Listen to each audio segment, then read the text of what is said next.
Okay, we're back. Today, we are going to be talking about how to choose the best and most trustworthy house cleaner to clean your home at the lowest possible price.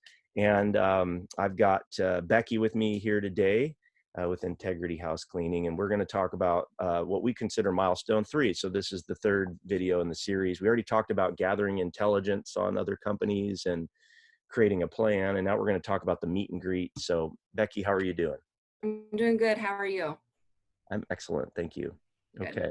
Well, let's just get started. So let's dive in. What is this meet and greet about? Well, you mentioned to me it's about a couple things we need to cover is the meet and greet and initial interview scheduled. What is that? Can you explain what that is and how that works? You froze. I'm sorry. Am I Okay, back? there you are. All Okay, right. yeah, yeah. We talked Okay. about the initial interview and what maybe you can tell us what that means. What is the meet and greet and how does that work? It's basically where I would set up a meeting and I would go out to the client's house and meet face to face. It's kind of odd to have somebody come work in your house if you've never even seen them, never even met them. It really gives you a feel as to what, you can tell if somebody's outdoorsy just by, basically the first 30 seconds of meeting them. You can tell, are they a classy dressed up, on a Saturday morning? Do they have their hair done? Are they in pajamas? It really does tell you a lot about who you're working for from my perspective, but they also get that from me. So they see that I'm just a person and they get to know me and I'm just doing a job that I am passionate about. So That's really important. You made me realize you're going to have people in your house. yeah. So if I'm a homeowner, I probably want to maybe ask for that interview, right? Like to meet the Yeah. person, just and instead of just hiring the company and then whoever they send out is who they send out. Right. And sometimes I'll go out to meet the clients and then I'll have my girls go out to clean, but they're not wanting to necessarily meet me. They're wanting to meet the company. And so I have to remember that when I get there, that it's not me. It is me, but it isn't, it's not all about that. So I have to really push some of the things that we stand for. So That makes sense. So okay, so if I'm a homeowner, the first thing I want to do is get to know who this company is and yeah, who are they sending into the home.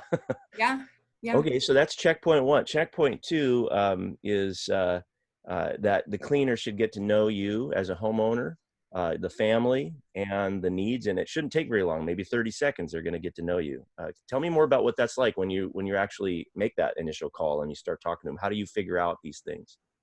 Um, so when you make the initial conversation, I guess it it needs to be casual, basically, so that you can get the feel. If you send an emoji, over a text message, they're going to get a vibe from that. They're going to feel, oh, this, they're relaxed, a relaxed person. If it's, all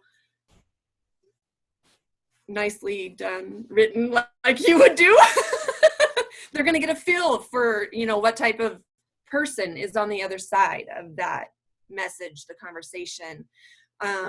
It can be down to even like the background noise, if they hear a dog or, something like that. If I hear a dog, that's going to stick in my brain. I'm not even going to probably even think about it.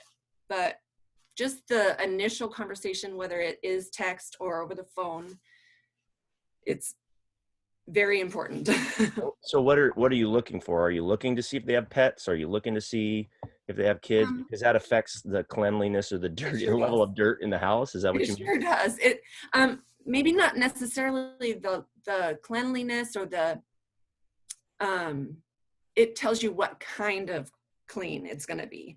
Is it going to be sticky kid goo, or is it going to be a lot of pet dander and maybe dog drool, that type of thing? Or I don't know. So it's probably best if I'm looking to hire a house cleaner, I probably want to tell them about that and just be honest.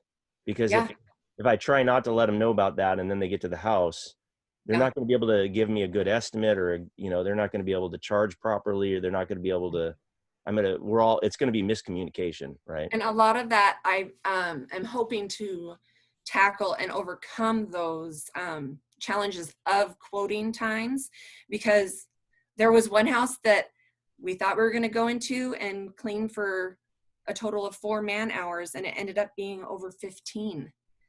They said they were a very clean family, and they were, but they were moving and they'd lived in their house for 17 years. Wow. So 17 years worth of accumulated dirt, right?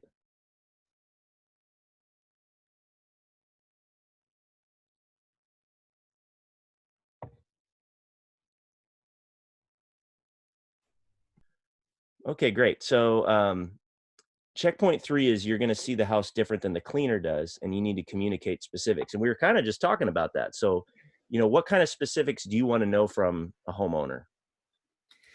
Um, well, I actually make a point to ask the homeowners, because they are there in all of their off time. They walk up and down a hallway that maybe I would go down once, um, with a bucket of stuff in my hands, and I'm not really, but the baseboards drive them crazy. Maybe I wouldn't see that. Or the light switch cover thingies, they have a name, are gooey. And I would hopefully get that. But if it's something crucial for the client, that is something that I want to get for sure. Um, it's their dollar. I'm spending their dollar. When I'm at their house, I want to know what they want me to do. It's super important. So they live there, they see things differently than somebody who just got there and has cleaning on the brain. Maybe their chandelier that has cobwebs on it doesn't bother them. So I'm just going to get the cobwebs really quick, and maybe it does bother them. And I end up taking the bulbs out and washing the bulbs. It definitely affects it. You mentioned an example once before, I think, with me, where like somebody who sits in a certain part of their house, they might look out a certain window all the time. And whereas a stranger walks in and goes, "Oh, it's just another window." Yeah, But that yeah, person notices the details more than, is that another example of what you're talking about? exactly what I'm talking about. And not only that, but they sit there all times of the day, like different times of the day. They're there when in November at 10 a.m. They're there in July at 4 in the afternoon. So they're going to see the dust. They're going to, not see this. And it really affects it.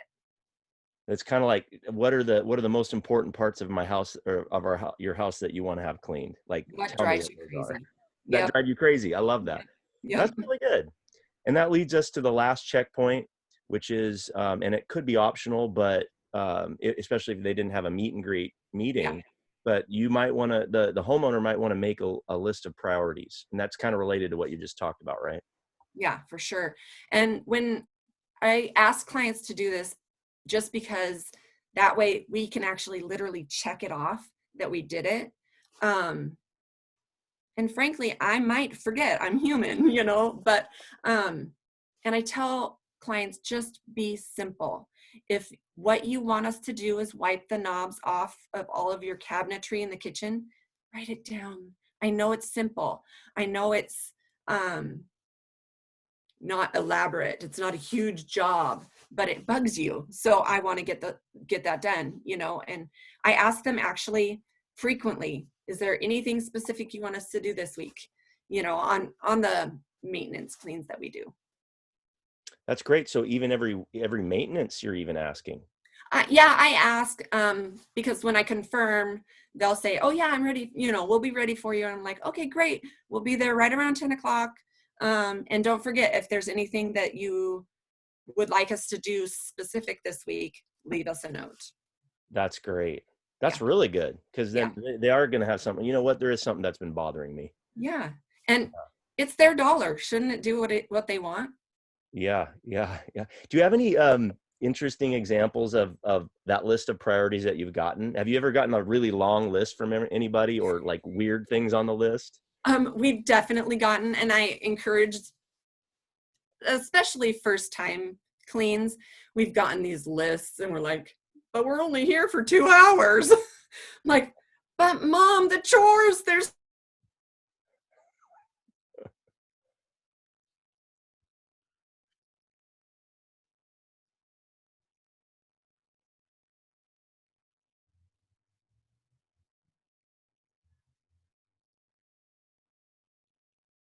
but we understand you're not going to get it all done. So Excellent. Yeah. All right. Well, anything else that we need to add? I think that about does it for this one. I think it's good. Cool. So next time we're going to talk about the scheduling, and then how to evaluate the last milestone is how to evaluate the job. But I think this has been really helpful. Anybody that's looking to potentially get help with cleaning their home or business, they're going to love this. It's valuable. Good. Thank you very much. Thank you.